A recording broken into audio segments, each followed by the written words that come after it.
Kaum muslimin jamaah sidang Jumat rahimakumullah. Sampailah kita di Jumat terakhir di bulan Zulqa'dah atau Zulqa'dah. Kita sudah berada di tanggal 27, yang artinya tidak sampai 2 minggu lagi.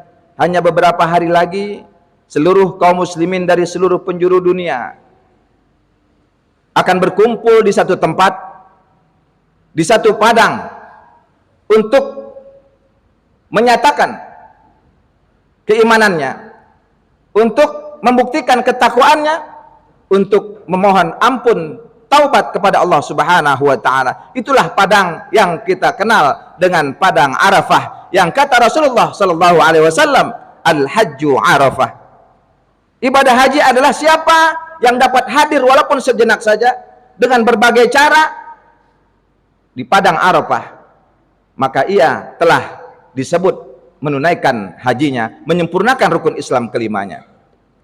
Maka mari kita doakan seluruh kaum muslimin dari seluruh penjuru dunia yang datang dari berbagai daerah, dari berbagai pelosok negeri. Mudah-mudahan Allah lindungi mereka, mudah-mudahan Allah berikan kesehatan, mudah-mudahan mereka dapat menyempurnakan seluruh manasik haji, mulai dari wukuf di Arafah, mabit di Muzdalifah, di Mina, melaksanakan tawaf ifadah, melaksanakan sa'i dari Safa dan Marwah, dan bertahalul, yang menyempurnakan rukun Islam mereka yang kelima. Dan kita pun berdoa kepada Allah Subhanahu wa taala agar mereka dapat kembali ke kampung halaman mereka masing-masing, dapat berkumpul di tengah keluarga mereka kembali dengan membawa berbagai macam keberkahan, karena para malaikat akan mengiringi mereka kembali ke tanah air masing-masing, sehingga kita, masyarakat yang ada di sekitarnya, di negara kita Indonesia ini, yang lebih dari 200.000 kaum muslimin dan muslimat menjadi tamu Allah Subhanahu wa taala, mudah-mudahan mendapatkan keberkahan dari para hujjaj, mereka yang kembali dari tanah suci Makkah dan Madinah Al-Munawwarah. Mudah-mudahan mereka kembali dengan membawa predikat haji yang mabrur, yang kata Rasulullah sallallahu alaihi wasallam, al-umratu ilal umrati kafaratun lima bainahuma. Ibadah umrah yang dikerjakan menuju umrah selanjutnya ini akan dapat menghapus dosa di antara kedua umrah itu. Wal hajjul mabrur laisa lahul jazaa illal jannah. Sedangkan haji yang walaupun ditunaikan hanya sekali seumur hidup, maka tidak ada pahala yang lebih tepat diberikan kepadanya ketika hajinya itu mendapat predikat mabrur, kecuali surganya Allah Subhanahu wa taala. Maka Allah katakan, walillahi 'alan nasi hajjul bait man istata'a ilaihi sabila. Dan sesungguhnya di antara kewajiban manusia terhadap Tuhannya adalah menunaikan ibadah haji ke Baitullah, bagi siapa yang dapat melakukan perjalanan tersebut. Wa man kafara fa innallaha ghaniyun 'anil alamin. Akan tetapi siapa yang kufur, siapa yang tidak mau menunaikan ibadah haji, siapa yang tidak mau menyempurnakan rukun Islamnya yang kelima, sedangkan ia diberi kemampuan oleh Allah Subhanahu wa taala, maka Allah katakan sesungguhnya Allah tidak butuh satu apapun dari alam semesta ini. Artinya Allah marah, Allah murka, telah diberikan kesehatan fisik, telah diberikan nikmat yang begitu banyak, tetapi enggan mendaftarkan haji, enggan menunaikan ibadah haji, tidak mau menyempurnakan rukun Islamnya yang kelima, padahal sudah diberi kemampuan oleh Allah Subhanahu wa taala. Dan saudaraku, sebenarnya terdapat satu hikmah dari firman Allah yang mengatakan man istata'a ilaihi sabila. Istata'a adalah memohon kemampuan. Maka mungkin akan menjadi penafsiran yang salah, interpretasi yang keliru ketika kita merasa bahwa saat ini saya orang miskin, saat ini saya punya kebutuhan lain, maka saya belum dimampukan Allah Subhanahu wa taala. Ingat bahwa istata'a adalah mereka yang memohon dimampukan oleh Allah Subhanahu wa taala. Artinya seorang muslim harus berpikir bagaimana ia dapat bekerja dengan maksimal, berusaha berikhtiar semaksimal mungkin agar dimampukan oleh Allah Subhanahu wa taala menjadi tamunya di Makkah Al-Mukarramah, di rumahnya Baitullah, dan dapat berziarah ke makam Rasulullah sallallahu alaihi wasallam. Istata'a di sini artinya adalah memohon kemampuan. Maka seorang muslim haruslah menjadi orang yang mampu.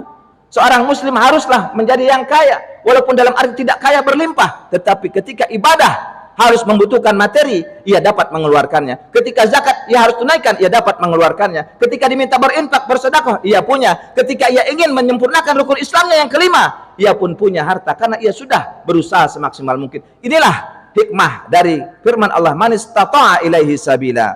Mudah-mudahan kita adalah hamba Allah yang diberikan kemampuan oleh Allah Subhanahu wa taala, tentunya dengan usaha maksimal dari kita semua untuk berikhtiar agar Allah mampukan kita dapat menyempurnakan rukun Islam kita yang kelima, berziarah ke makam Rasulullah, berziarah ke Baitullah, bertamu kepada Allah Subhanahu wa taala di Ka'bah Al-Musarrafah. Saudara yang berbahagia, di samping ibadah haji yang dikerjakan oleh saudara kita yang dari Indonesia 200.000 lebih, tentu ada satu ibadah yang dapat kita kerjakan di tanah air yang pahalanya tidak kalah dengan mereka yang sudah dimampukan Allah karena finansialnya lebih dari kita, karena waktu antrinya sudah tiba. Maka kita mungkin yang sudah mendaftar haji, namun kita tidak tahu umur sudah berapa, fisik pun mungkin nanti suatu saat tidak sehat lagi, maka ada ibadah yang dapat kita kerjakan yang luar biasa pahalanya akan diterima oleh Allah Subhanahu wa taala, yang Allah katakan, la yanalallaha luhumuha wala dima'uha walakin yanaluhu taqwa minkum. Tidak sekali-kali yang sampai kepada Allah itu bukanlah daging atau darah dari hewan kurban yang kalian persembahkan, tetapi ketakwaanlah yang sampai kepada Allah Subhanahu wa taala. Maka Rasul pun bersabda, ada 3 perkara, salasun hunna alayya faraidun, kata Rasul. 3 ibadah ini wajib bagiku, walakum tatawu'un, sedangkan sunnah untuk kalian. Yang pertama kata Rasul adalah an-nahru, berkurban. Maka Rasul dalam hidupnya pernah berkurban 65 ekor unta. Namun setiap tahun ketika beliau tidak punya rezeki yang banyak, minimal beliau berkurban 2 ekor gibas. Pertama untuk dirinya dan keluarganya 1 ekor, dan 1 ekor lagi beliau persembahkan sebagai kurban bagi umatnya yang tidak mampu untuk berkurban pada tahun itu. Wajib bagi Rasul berkurban. Inna a'tainakal kausar fasalli li rabbika wanhar. Perintah dari Allah Subhanahu wa taala. Sesungguhnya sudah aku berikan kepadamu nikmat yang banyak. Padahal kita tahu Rasul memang ada tapi tidak kaya. Semua harta dipersembahkan untuk perjuangan umat. Maka Allah katakan fasalli li rabbika wanhar. Salatlah untuk Tuhanmu dan berkurbanlah. Kurban wajib bagi Rasulullah sallallahu alaihi wasallam. Bagi kita sunnah, tetapi bukan sunnah biasa bagi yang mampu. Imam mazhab yang 4 mengatakan Hanafi hukumnya wajib berkurban sebagaimana kepada Rasulullah sallallahu alaihi wasallam. Namun mazhab Syafi'i, Hambali dan Maliki mengatakan hukumnya sunnah muakkadah bagi yang mampu untuk berkurban. Maka Rasul tegaskan lagi, man kana lahu sa'atun wa lam yudhi, siapa yang diberi kelapangan rezeki oleh Allah Subhanahu wa taala tetapi yang enggan berkurban, fala yaqrabanna musallana, jangan dekat-dekat tempat salat kami. Siapa yang punya rezeki tapi tidak mau berkurban, sesungguhnya ia tidak menjadi umat Muhammad, tidak diaku oleh Rasulullah sallallahu alaihi wasallam. Nauzubillah, tsumma nauzubillah. Saudara yang berbahagia, sesungguhnya ibadah kurban ini adalah ibadah yang sudah diajarkan oleh Allah Subhanahu wa taala kepada manusia pertama, putranya yaitu Nabi Adam alaihissalam, di mana Allah abadikan hal ini dalam firman-Nya surat Al-Maidah. Allah berfirman, watslu alaihim naba abnai adama bil haqq idh qarraba qurbanan fatuqabbila min ahadihima wa lam yataqabbal minal akhar qala la aqtulannak qala innama yataqabbalullahu minal muttaqin. Apa? Allah berfirman kepada Rasul, wahai Muhammad, sampaikan kepada umatmu, sampaikan kepada mereka tentang 2 kisah putra Adam, di mana kurban mereka yang satu diterima dan kurban yang satu lagi tidak diterima oleh Allah Subhanahu wa taala. Putra Adam, Habil, adalah seorang peternak. Ia persembahkan hasil ternaknya yang terbaik, hewan yang gemuk, yang sehat, maka diterima kurbannya oleh Allah Subhanahu wa taala. Sedangkan putra Adam yang satu lagi, saudaranya Habil bernama Qabil, ada seorang petani berkebun. Ia persembahkan hasil kebun yang sudah membusuk, yang sudah tidak baik lagi. Maka yang diterima Allah Subhanahu wa taala adalah yang baik-baik.